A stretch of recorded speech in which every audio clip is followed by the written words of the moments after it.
Eastern Standard Time, and then one more time during the week, but I usually announce it. Thank you for joining. Thank you for joining.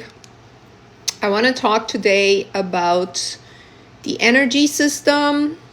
Hi, Pooja. And then I want to talk to you about how money is connected to the energy system. We just gone through Valentine's Day. A lot of the people connected with their lovers, or they had dates for Valentine's Day. So I want to sort of put everything together and see where we can go from there. I am going to read from this book today. This book is a book I recommended to my group. I read this whole book a few years ago, many years ago. I want to say maybe 7 years ago. It is totally worth getting. It's this thick. It's by Carolyn Miss. She has a lot of YouTube as well, if you want to check her out. But this book is a foundational book that walks you through the chakra system. And in the chakra systems, she explains which energies are associated with which chakra.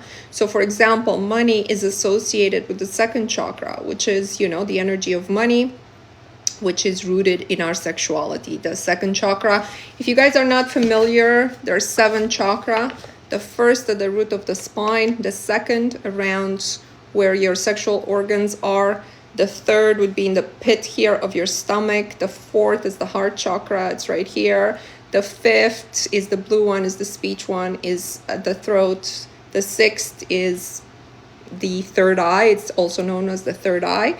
And then the seventh is the white light that comes from your crown. So those are, if you're not familiar with it, I think my audience is familiar with the chakra system. So, I want to talk about, I want to read from this book and talk about how, we associate money is in the second chakra.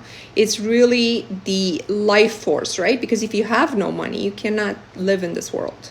So because our second chakra, our sexual organs are about life force, then the energy of money is going right there. So I'm on page 152 of this book, and it's talking about the energy of money. And it's talking about money, like energy, is a neutral substance that takes its direction from the intention of the individual. A more fascinating aspect of money, however, is the fact that it can weave itself into the human psyche as a substitute for life force. When people equate money with their life energy, which is what we do, as often unconscious substitution, the consequences are usually negative. For every dollar a person spends, there is an unconscious expenditure of life energy. A scarcity of money translates into a scarcity of energy in the body itself. Again, it's unconscious. The misperception of money as the life force, okay, because it's not, okay, money is just human-made, but a misperception of money as life force, coupled with a sudden loss of money, can activate any of the several health crises: cancer, impotence, endometriosis, ovarian problems, lower back and sciatic pain, prostate cancer, etc. So these are all problems associated with your second chakra. The fact that so many of the physical problems created by financial stress manifest in sexual organs is a symbolic expression of the energy of the phallus, represented by the Sephirah of Yesod. Money has been equated to a sexual force. This is why also people who don't have a lot of money, they feel less desired sexually. To some degree, we all unite money with the life force within our psyche. Our challenge is to achieve, if we can, a relationship with money in which it is separate from our life force, yet attracted to our energy easily and naturally. So the idea is separate the money from the life force, from your perception, from your sexuality, from your right to live in this world, but also tune your energy such that you attract it easily and naturally. The more impersonal our relationship to money is, the more likely we are to command its energy into our lives as we need it. So let me say that again. The more impersonal our relationship with money is, the more likely we are to command its energy into our lives as we need it. There is no denying that money does have clout in the symbolic or energy world. Expressions such as put your money where your mouth is, talk is cheap, money speaks, refer to the cultural view that what people do with their money says more about their motives than any spoken intention. So you are judged in this life based on what you do with your money. And this is important. Money is the means through which we make our private beliefs and goals public. One more time. Money is the means through which we make our private beliefs and goals public. When you have money, the real you comes out. What you do with that money is a definition of your character.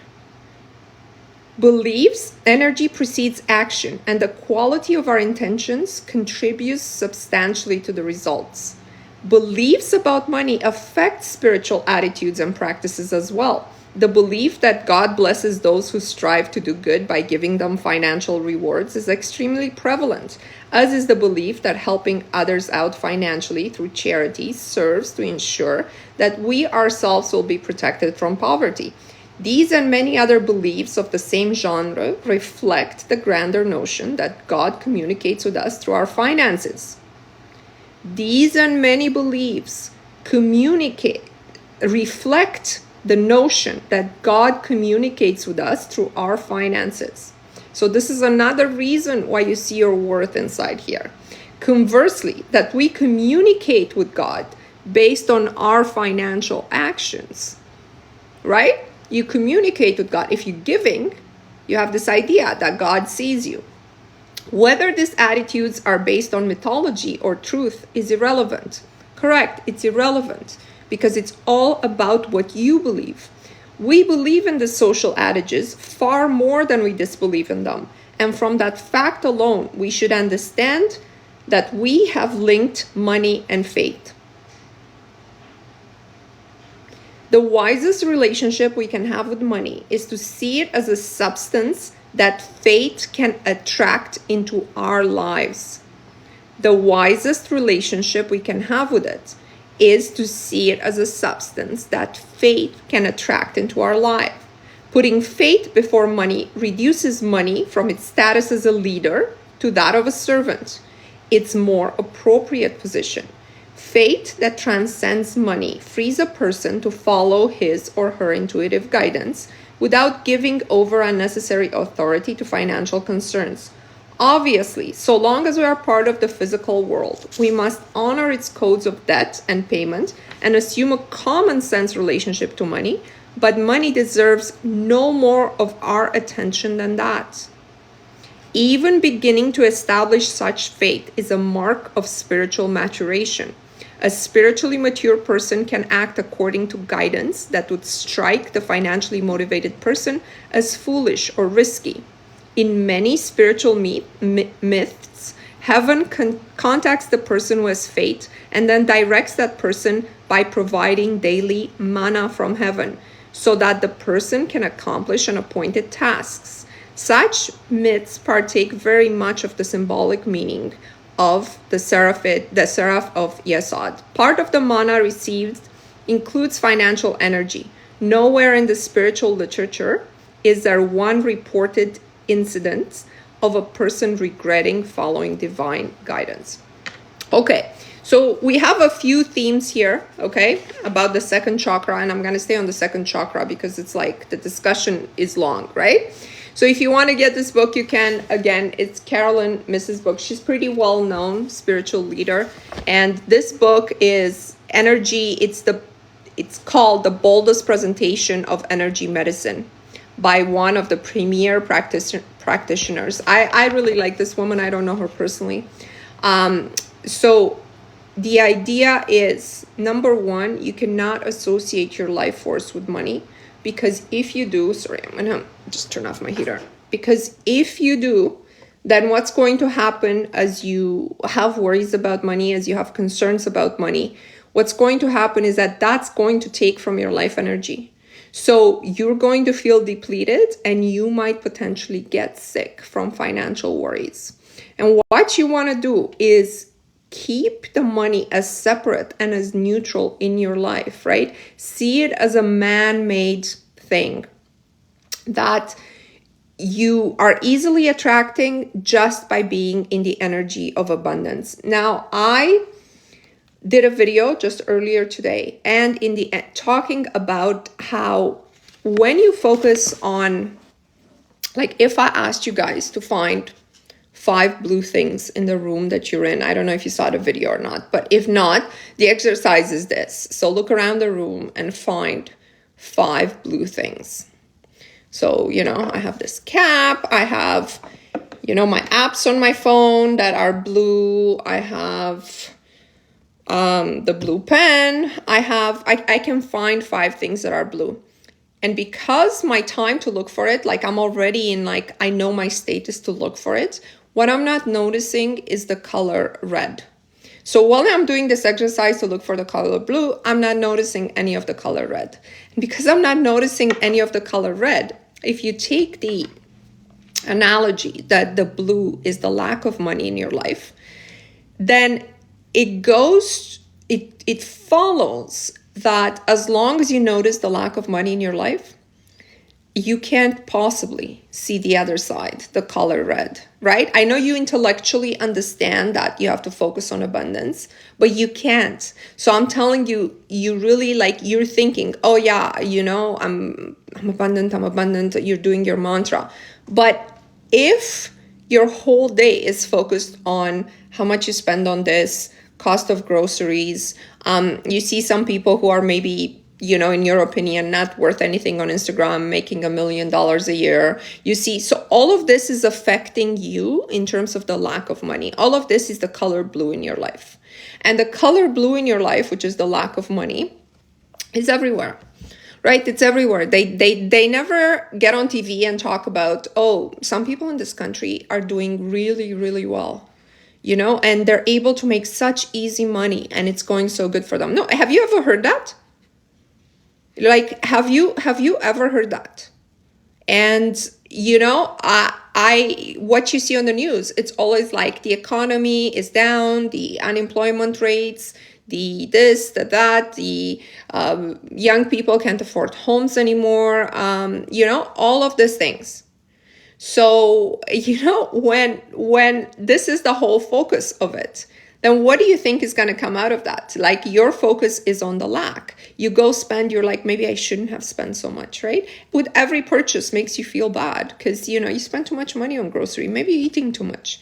Maybe you should downgrade the quality of your food. And then as you downgrade the quality of your food, all of a sudden you're like, your subconscious is like, you're not a person that it's worth, those eating well. Right? Or eating whatever you want. You're not a person that deserves the finer things in life. If you can't even afford the finer foods, how are you going to afford, you know what I mean? So I want you guys to set up your mind to become aware now. If you're on this live, please, over the next 24 hours, this afternoon, tomorrow, okay? Please just set up your mind such that you pay attention how many times you feel bad about money. And for every time you feel bad about money, what you have to do is you have to undo that by feeling abundant about something. But then if you felt bad about money 7 times, you balance that with 7 times feeling abundant, but you need 7 more times feeling abundant. So you need double that. You need 14 times feeling abundant in order for abundance to take precedence. You can't just nullify it. You can't just think about lack 7 times and now think about abundance 7 times. And then, then you're neutral. That doesn't mean you're attracting abundance. So to attract abundance, you actually have to be in abundance double the time that you've been in lack. And that's extremely difficult to do, right? Because we're not even consciously aware of it. And, what do you do when your friend complains to you about money? When your mother, when, we tend not to tell people. We tend to agree with them. When you make an agreement with someone, that is serious, right? Words are spells. When somebody says to you, oh, money's hard to come by, and you say, yeah, you're just being sympathetic. Maybe you don't even believe that, but you're just being sympathetic. And what happens? That agreement, the universe hears your agreement. It hears your agreement. Paulina says, I just watched my parents fight about lack of money yesterday and I walked away so fast. Yeah. Don't be around that energy. And also when you hear that, tell yourself in your head, this is their reality if they choose it, but it's not my reality. We don't live in the same reality. Make sure you consciously tell yourself that. Pooja, send me an email about tomorrow and we'll see what we can do. I don't know if I have, because I only have one session on Friday, so I'll have to check, but send me an email if you want to chat. Yeah, you said that this is not my reality. Yeah, perfect. So, guys, remember, what you believe about something always comes to pass in your life. We are in order for our brain to function and create a reality, we can't fill in all the details. The details is just like a computer program. You can type a Word file, but while you type that Word file and you think, oh, I'm creating this piece, there has to be a million other bits and pieces of information that function around that file while the computer is on. And your mind is the exact same way.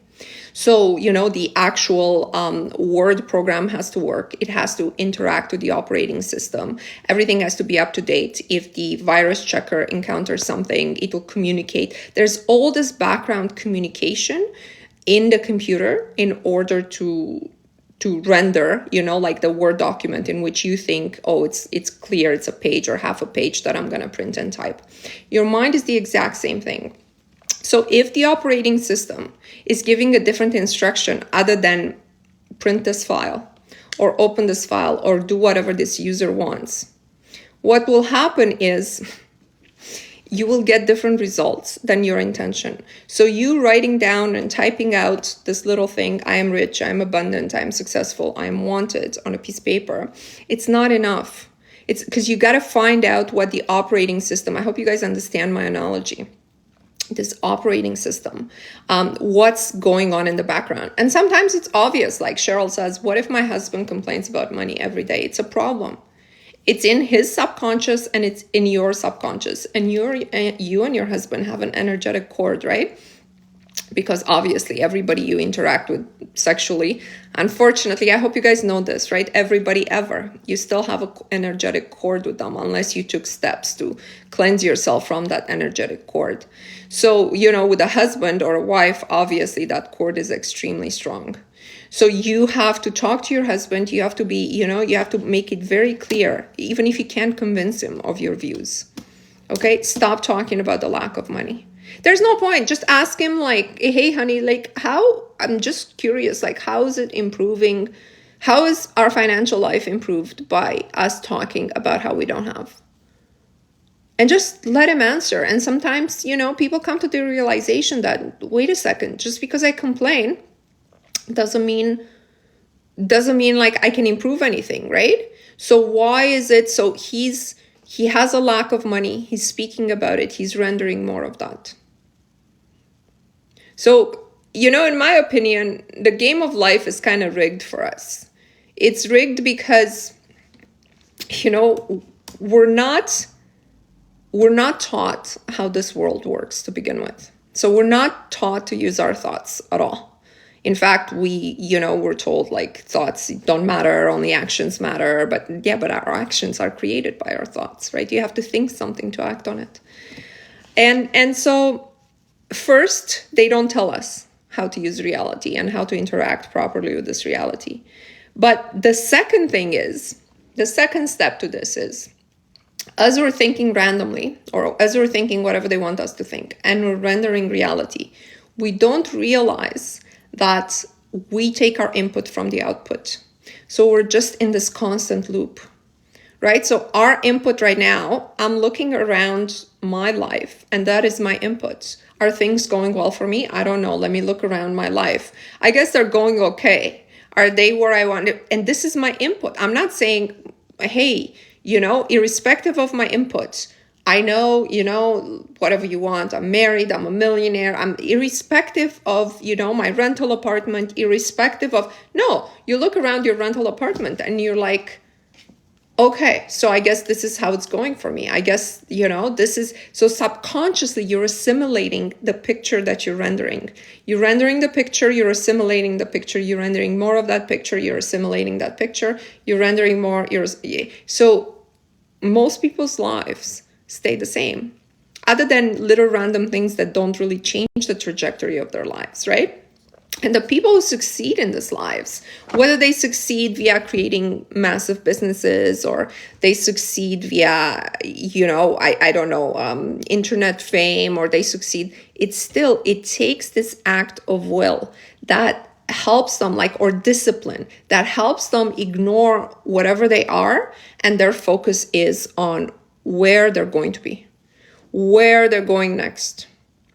Right? So their whole focus every day is where they're going next. And I guarantee you that, pick up any book of anyone who's written one, right? Like Jeff Bezos, right? Him coming to his basement office. And if you saw videos of him from the early 90s with his office full of papers and an old computer, and he was basically living in that room. He wasn't like, oh, let me take my input. Shit, I'm in a garage. It's awful here, what am I doing here? All these papers, I have this inventory of books in my basement. I'm shipping out books. What am I, my life looks awful. It looked awful if you look at, that image. But he wasn't taking his input from the output. He wasn't looking around and letting that be his reality. His focus was on what he's trying to achieve. And it takes immense discipline to do that. Immense discipline, and all of them, all of the people who come from basically nothing and have done something in this world, Zuckerberg, everyone, all the guy who created Snapchat, Evan something, I don't remember his last name. It's the same thing. They started in the basement. They didn't look at the basement.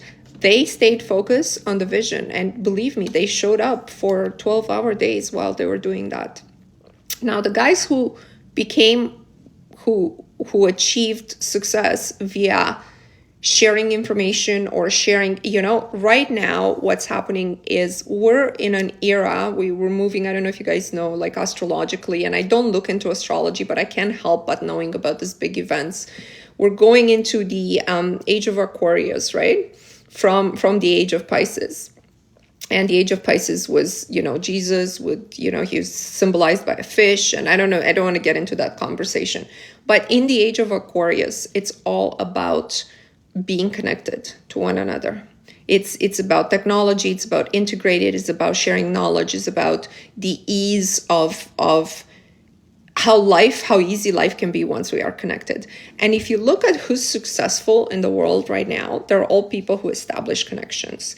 Even the entertainers that you see, the influencers that you see, they're sharing knowledge, they're sharing information. They are rewarded by the matrix or by life, by reality in this age of Aquarius. And we're not in the proper age yet. We're still in Pisces, right? But they are being set up and rewarded because they are connecting and they are sharing. And when they're sharing, whether it's entertainment, whether it's knowledge, information, financial tips, whatever it is, in that act of sharing, it's an act of connection, right? Jeff Bezos, in the act of creating his company, it's an act of connection. I am now connected to sellers that, my parents didn't have access to in the 80s or in the 90s. Sellers from all over the world. I have access to any product I want. So they're creating access to everyone else's creativity. Okay, obviously Facebook, obviously all the creator of Instagram, Snapchat, it's the same idea. So if you want to be in a business that either shares knowledge, connects the etheric energies and the intellectual knowledge of this world, right? Think of it as a network. And if you can participate in strengthening pieces of that network, then you will be rewarded in this age that we are now. So that's sort of like the money aspect, how you need to think about it. disassociated with your life energy in the root chakra, disassociated with this idea that God rewards financially based on your actions. Try to contemplate how many of these beliefs you have. And I tell everyone in my group, I used to, like last year when we started the work in the group, is you really need to deconstruct your mind. So there's two ways in which you can bring forward your new way of life. Because most people are dissatisfied. They want a new life. There's two ways of doing that, right? One is by slowly, let me talk about the easy way. The easy way is really to have this moment of complete psychological transformation. And people who have that, they usually influenceable people who are easily influenced. They listen to a guru or they listen to somebody speak and something clicks for them in their mind and their will. It's backed by, this is all energy, right? And they have a psychological transformation that changes their lives. And it's not necessarily that it changes it for the good, but think about all those people that left everything behind to follow a guru, to enter a cult, to, convert, give their life to Jesus, and that was good in many, many situations, right? They're just like criminals that have done that and, are now positive contributors to the world, right? But most people cannot do that because we don't see that, like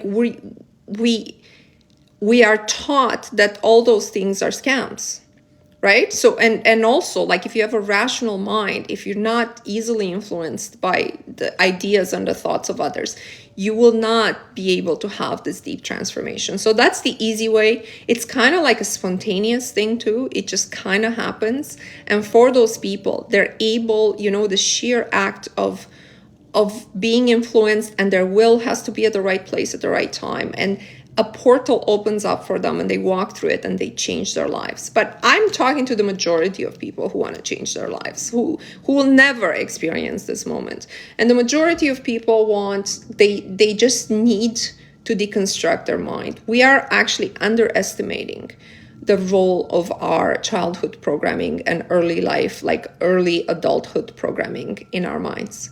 We underestimate, you hear a life coach, manifestation coach, whatever speak, and then you're like, oh, I can do this too. And then you start doing, program or a mantra or a meditation, or you start doing these things without understanding what's running in the background, your paradigm, and you're not getting any results. And so you're like, oh, this thing doesn't work. But it works 100% of the time. It just doesn't work if you want to keep being the same person that you are today. The person that you are today can only have the life that you have today. You gotta understand this. The you today can only have what you've had in the past. It can't have any more. It can't. This is all it can attract. And only if you change, usually there's small changes and we see our life change, but you can also make a huge inner change by will. And in this inner change, you definitely can attract a new life, but not without understanding what's in there, not without changing what's in there. It's not a magical meditation. It's not a magical mantra. It's not magical scripting. And it's not like the 60-day challenge that we're doing in our group that's in my bio. It's all about disciplining the mind and tuning it into this larger energy of the group.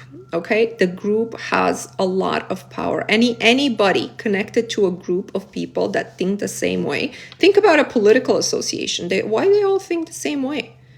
Why they, you gravitate towards people that think the same way. So you want to associate yourself with people that think in the way of where you want to go.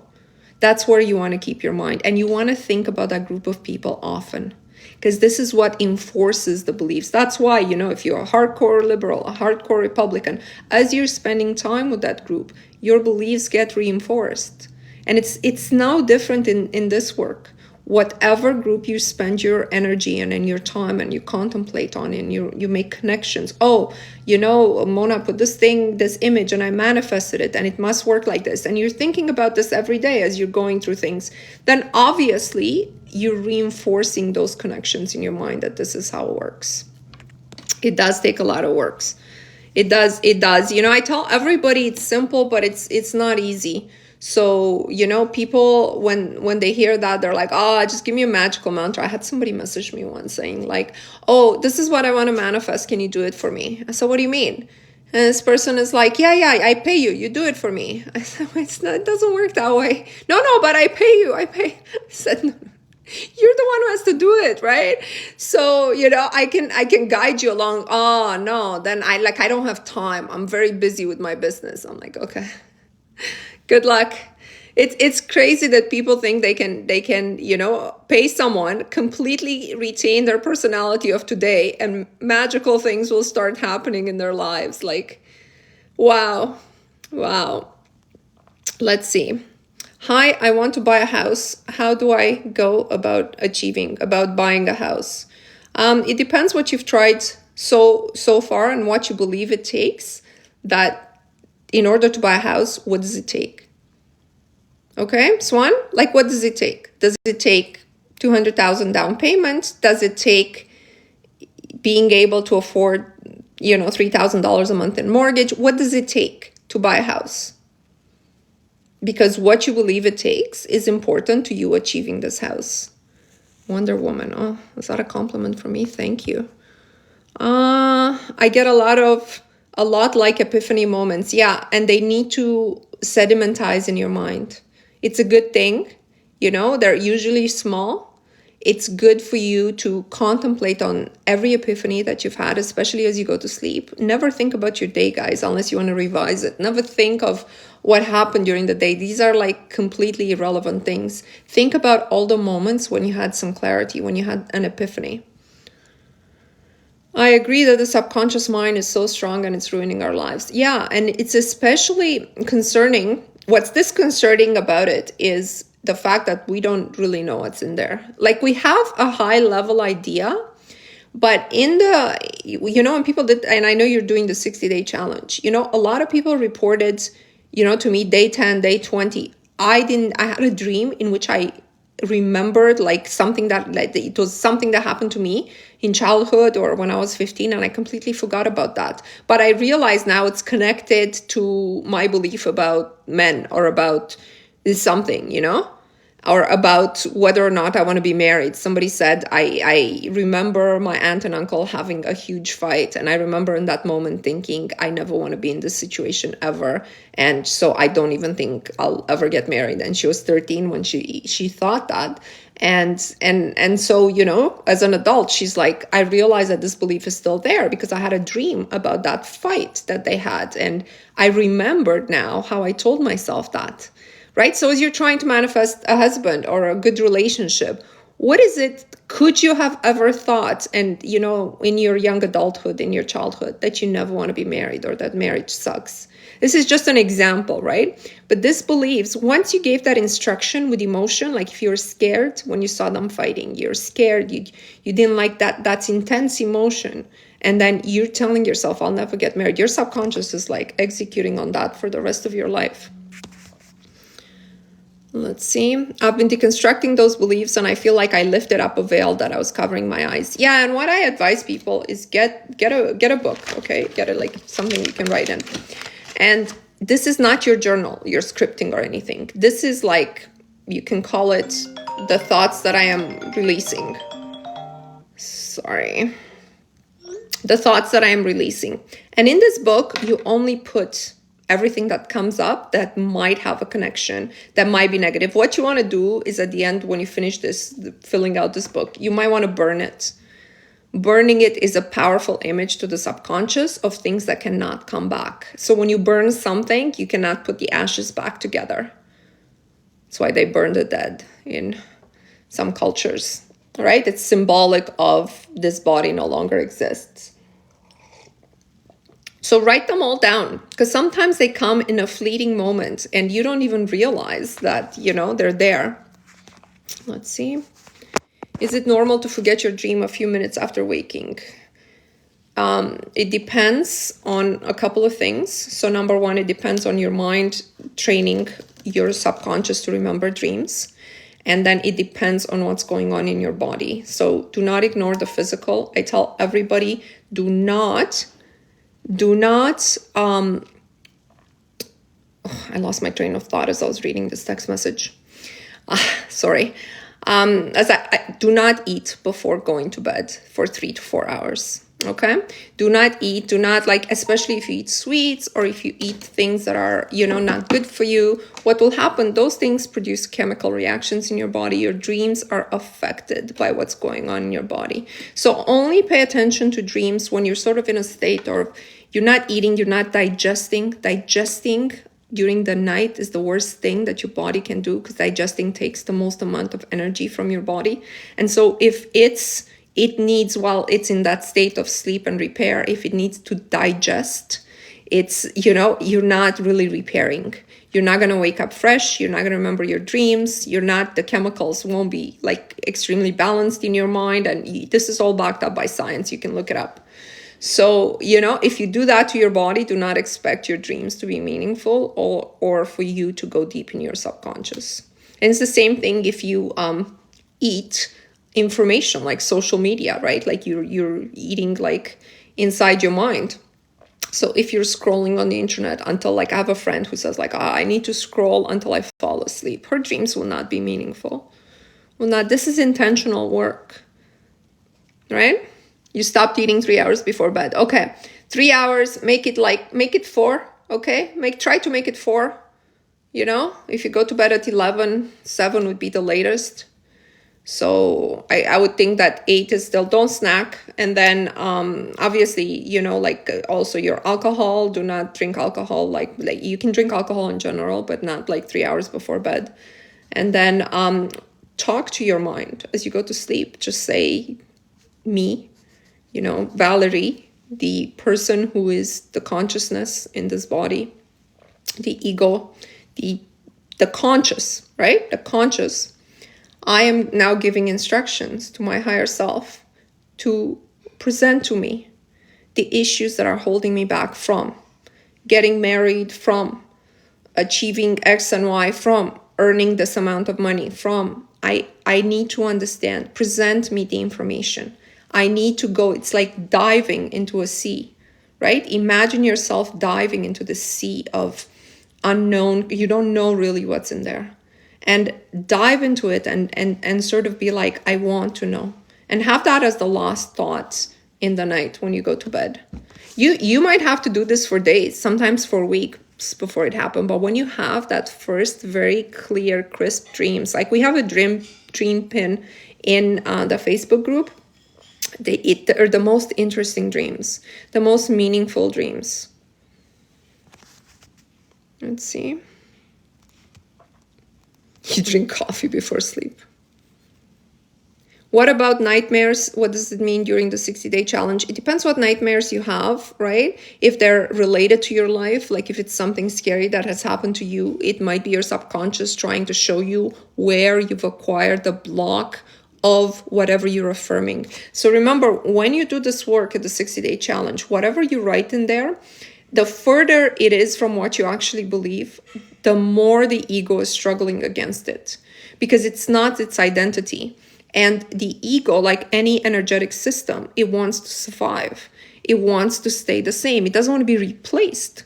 So, if you're writing there, I'm loved and adored, but your ego is feeling rejected and, it's not feeling really worthy of a man, protecting and providing for you, then that ego still wants to survive. And that ego is going to rebel against the instructions that you're giving on a day-to-day basis. So it might come up in the forms of nightmares, try to make sense of it. Ask when you go to bed, I understand I'm having nightmares. Why is it that I'm having nightmares? What's going on? I want to understand.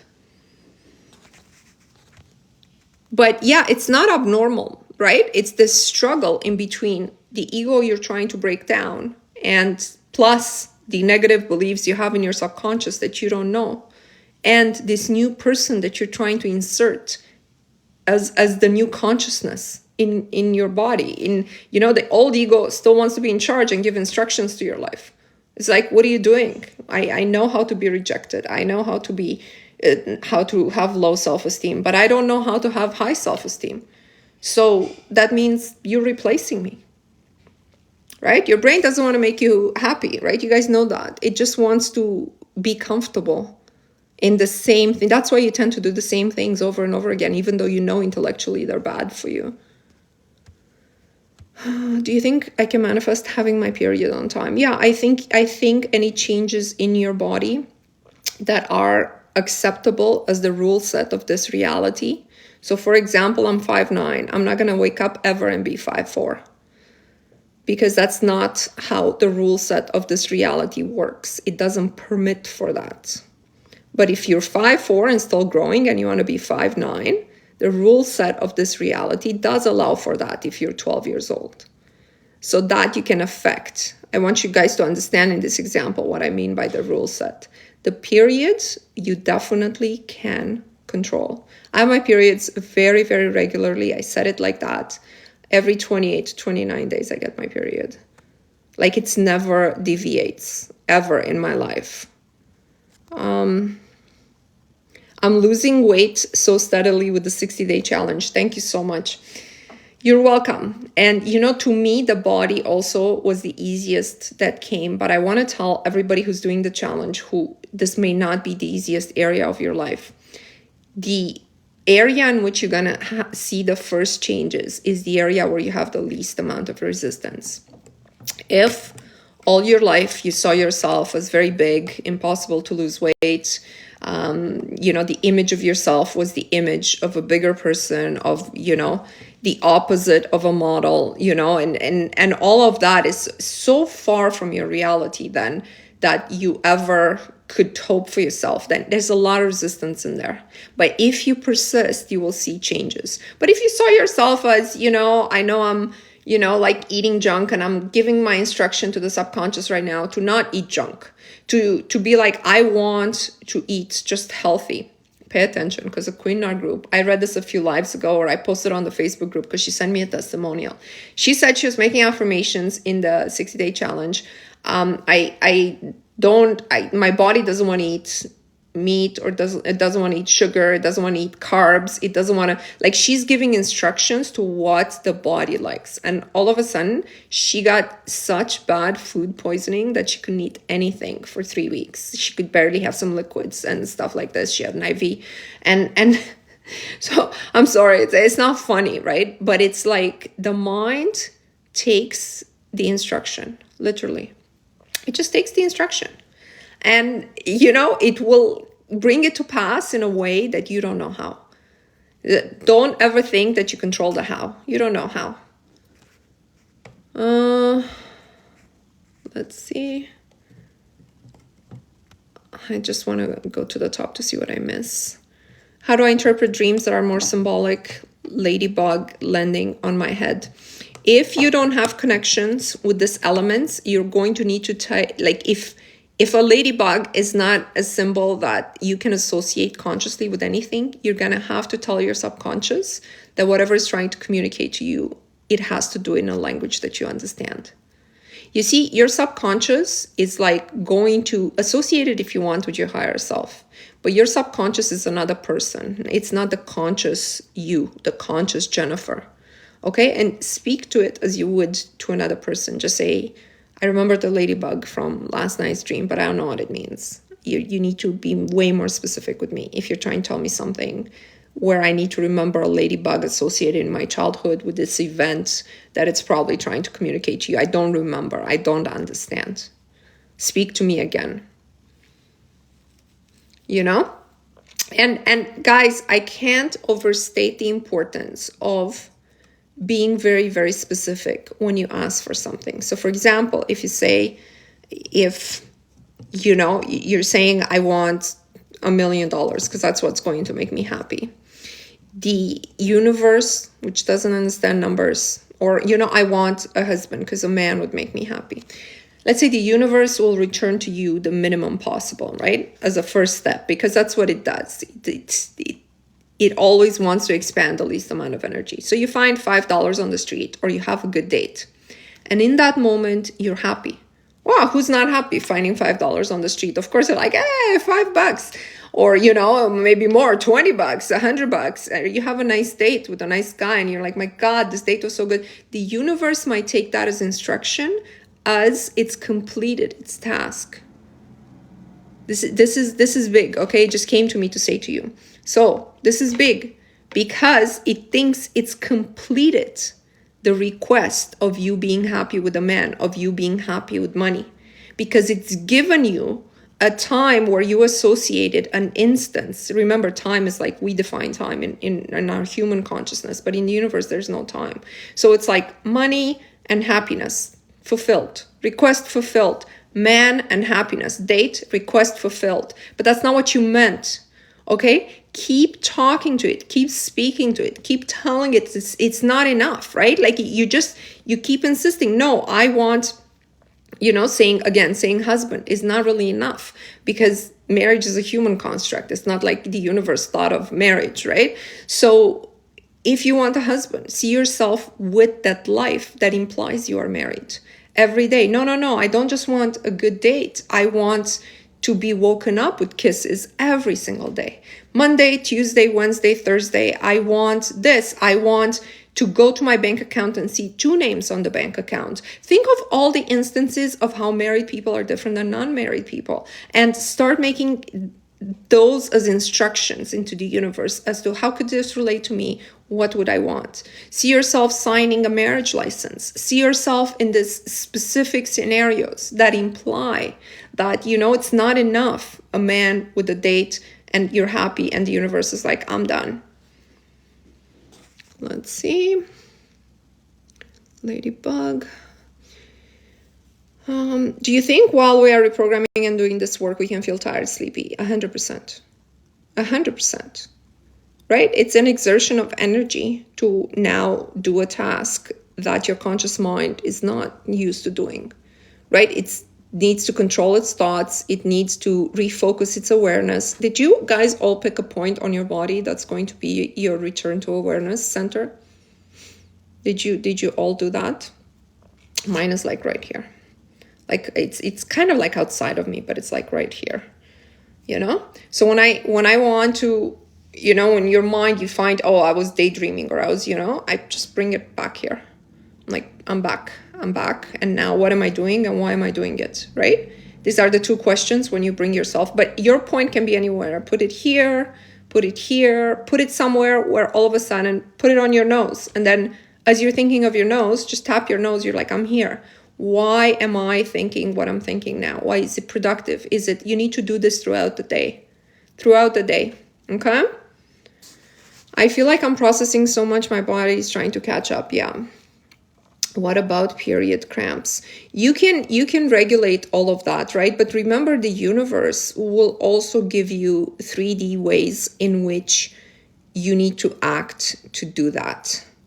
So, you know, for example, in anything that's related to the body, and any, you know, in my opinion, anything that's wrong with the body can be fixed with the mind and can be fixed with elements that exist now in 3D.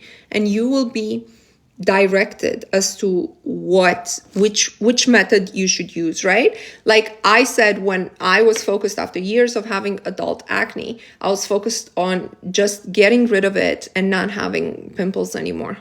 Okay, as an adult. And so it's not that, you know, I did 60 meditations and all my acne went away. No, after trying 100 products, somebody just handed me a free sample of something that I used that I saw immediate results that I've been using ever since. And I've had no more pimples. You know what I mean? So that was like the universe directing me, fulfilling my intention via a 3D thing. And the period cramps might be the same. You know, I remember it's always trying to exert the least amount of energy. Maybe the amount of energy it would need to exert inside of me to cure me of my acne. My belief wasn't there. Maybe that I can do that overnight. And so it found another way to fulfill that quickly. So don't dismiss 3D. 3D is a resource playground as far as I'm concerned. Money, you know, like the physical money, the numbers in the computers, those are like 3D elements that can be changed, that you're playing with, right? The energy is the energy of abundance, is the energy of I can afford anything I want. It's the energy of everything's going well for me. But the money itself, you know, having money in your purse, having money in your bank account, those are like toys in 3D that you can access. Just need a way to access them. What about a vivid dream about a person where, guys, please don't call me. What about, God, I missed it now. Vivid dream about a person where you're a couple, but you're not dating. It depends what that person represents for you. So what is it in his masculinity that is an element that either attracts you or scares you? This is like lessons or questions the subconscious has about you. Like it could be a question. It could be like the subconscious asking you, is this the type of man you would want? Or is this the type of man you want me to keep away from your life? Let's see, sorry. Same with me on alcohol. I'm so disgusted by any type of alcohols for about 8 months now. Yeah, if you program your mind to be disgusted by something or by someone, it will be. It will be. How do I stop compulsing eating and change my body by eating whatever I want? I think there's a contradiction in this question, Jasmine. There's a contradiction here, right? How do I stop compulsive eating? When you're compulsive eating, you're eating whatever you want. This is the problem here. I want you to contemplate on this. Our conflicting beliefs is what prevents us from even going step one into what we're trying to manifest. I am able to manifest when a higher authority tells me do something. Can I change this? No, because it's not that you can't change it. It's the easiest way to manifest. Just like the queen in our group who's now giving herself, she sent me another email. Was it you? I don't think it was you. Maybe it was you. I've had 2 or 3 people tell me this anyways. The authority way to manifest is like, it's the easiest. Just send yourself instructions from a different perspective. Just pretend you're a boss. Send yourself an email and say, hey, Vivian, here's what you need to do over the next, give yourself a reasonable amount of time. Don't say, hey, Vivian, you need to get married by Friday. It doesn't work that way. Hey, Vivian, you need to get married by, next spring. Hey, Vivian, you need to earn X amount of money per week by July. Hey, Vivian, just please let me know when you're done. Let me know your progress. Try this. I really like this. She shared that with us, this queen, and she's manifested a few things, and I really like that.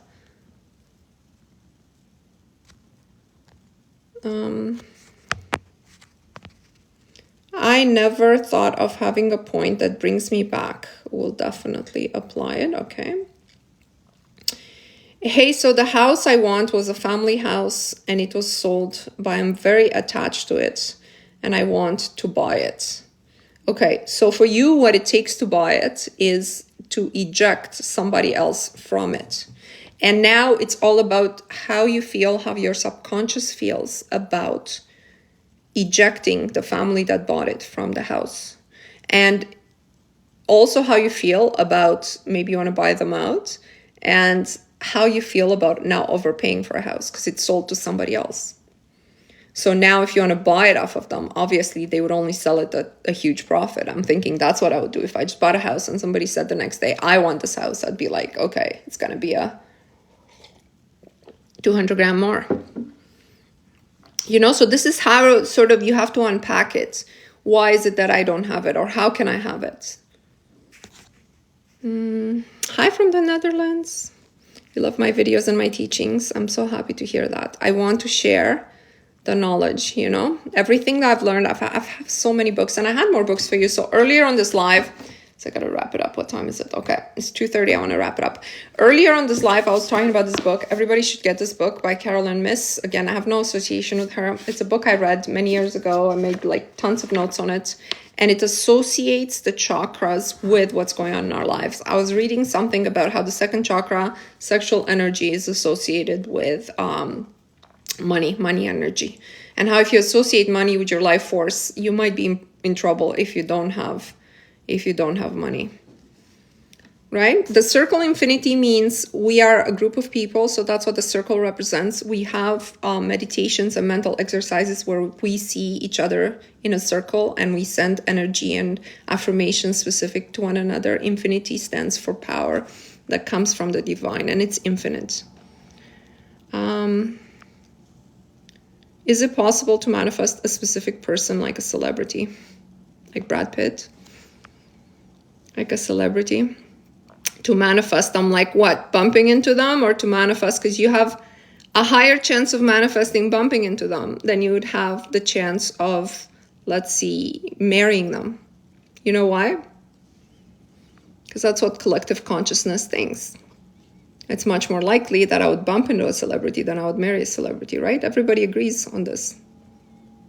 You know, you're subject to a lot of what collective consciousness thinks. Do you realize this? Why do we attract only people we dislike? Is it a belief? You mean in your dating life? Or in general? By the way, people are not you pushed out. Don't believe that. It's not, there's an element of truth in that statement. Like I talked about it before. Go through my SP list. But what that does is it absolves all these jerks of any responsibility for what they do. Even if they're you pushed out, you need to stay away from those parts of you. Okay? Somebody treated you really badly, stay away from them. I'm trying to manifest $2,500 a week for years and still nothing. I mean, it's such a low amount that I can't think of why you wouldn't have done that already. And you know, you'd have to unpack your beliefs. I wouldn't be able to generally answer that. If you told me you're trying to manifest $100,000 a week, I would say a lot of it has to do with, you know, your self-worth, your experience against people who you know who are making $100,000 a week, and a lot of it has to do with that. But $2,500 a week is a low amount. Like anyone can do that. I think that can be done with like a side hustle or something like this. So there's no reason why you wouldn't have been able to do that. How can I improve my vision and get rid of glasses? I'll tell you how I did it from 3D. I got LASIK eye surgery and I'm still like 20/40. I've got it done maybe 15 years ago. I was very young when I got it done. Or you can try affirmations. You can say, but it works faster with LASIK. Okay, I was -5 in both of my eyes. And now I'm 20/40, which means I see better than most people 15 years after the surgery or 14 years after the surgery. Sometimes you don't need to look for all these complicated ways of fixing everything. And what happens is when you get on in this journey of manifestation, what happens to a lot of us, we don't achieve results because all of a sudden we're trying to control everything. We're trying to improve our vision. We're trying to improve our weight. We're trying to improve our love life. We're trying to improve the money. We're affirming for this. We're affirming for that. So you're lost again in your own mind. It defeats the purpose because the whole purpose of doing this work is to let go. But what you're doing is like, and now I'm working on my eyes, and now I'm working on my nose, and now I'm working on my boobs, and now I'm like, you can't do that. You can't do that. Let's see. Love LASIK, game changer. Yeah. Anatomy of the Spirit by Carolyn Miss. I've seen good results using your affirmation from YouTube. Honestly, I heard that video. Everybody tells me that video is underrated. Guys, those affirmations were channeled, and you just do it one time and see how it feels, but repeat them. Okay, and then I wanted to talk to you about other books, but I'll save that for other lives. This is a intro level book by Bob Proctor. I love Bob Proctor, but he's intro level, right? So thoughts are things, and you need to understand why thoughts are things. That's if you're not convinced. If you're convinced that thoughts are things, you can skip this. I read this book recently, The Gnostic Gospels. This is a discovery of some Gospels that were dated around the time of Jesus, and you know, some people say it should have been part of the Bible. The scrolls were dated at the time of Jesus, and they put it in this book. It's really interesting. It's all about manifestation. It's all about how to think to actually, like that you also have this power, that you also, which I always thought, like the New Testament was all about, right? Like one of the famous lines in there is, "These things that I do, you guys can do, and greater things than this you can do. And anything you ask, you shall receive. And, if you knock, it will be answered. And if you seek, you will find." And, there's so many. So this is like more of that. And, I just thought that's for more people who love the esoteric part of understanding this and understanding history and religion. But go the anatomy of the spirit first, and I want to hear some feedback on that. I'll post it on the Facebook group. I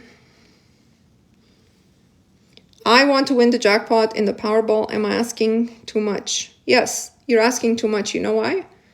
Because your subconscious just told me that you're asking too much. Right? In that question, you already know you're asking too much. I'm back.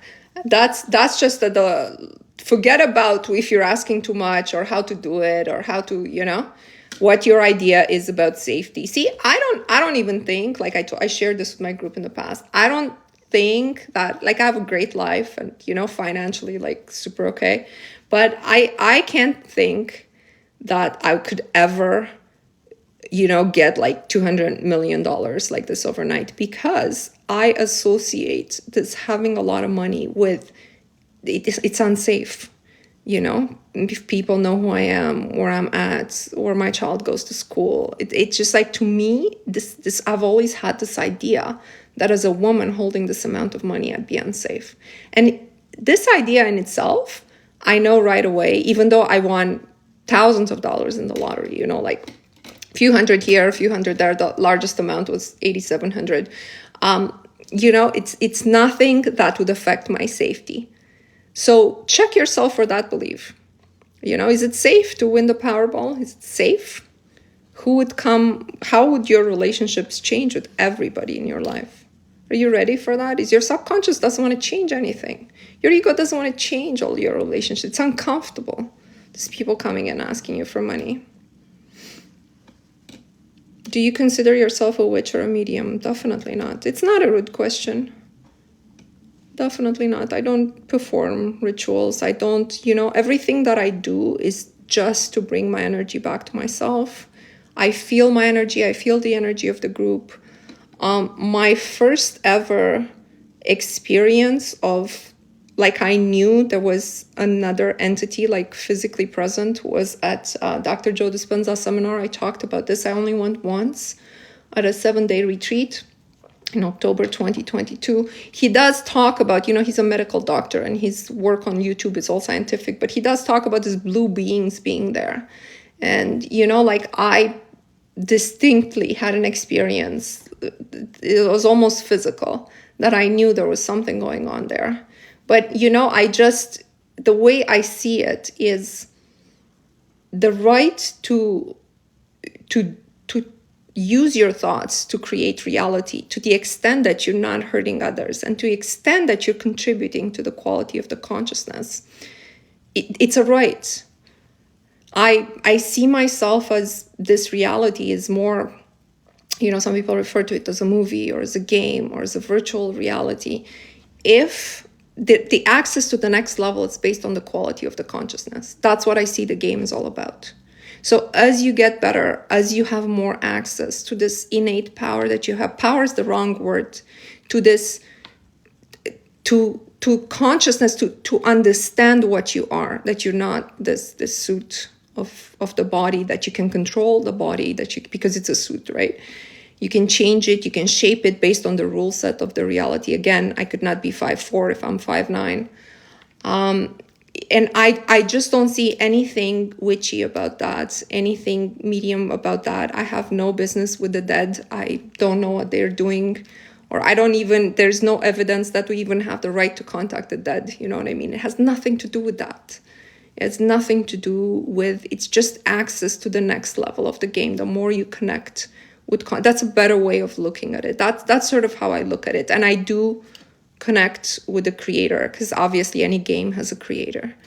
The formless substance that surrounds us it molds it molds to whoever knows how to play with, whoever has access to mold it.